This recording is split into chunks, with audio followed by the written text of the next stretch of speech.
Sabe uma coisa que também sempre acontece na minha casa? As coisas simplesmente desaparecem. Sério, primeiro que sumiu foi uma meia. Uma meia. Ninguém liga pra meia. Mas depois que sumiu foi o controle.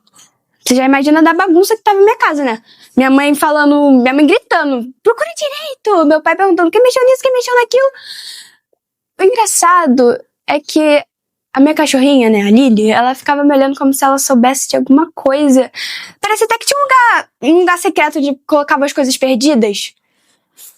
Mas aí eu decidi procurar, pra ver onde estavam as coisas. Eu procurei em cada cantinho da casa, cada cantinho mesmo. E eu descobri quem era o culpado. Era eu. Eu mesma. Eu colocava as coisas no lugar, eu jurava que eu nunca ia esquecer e eu esqueci.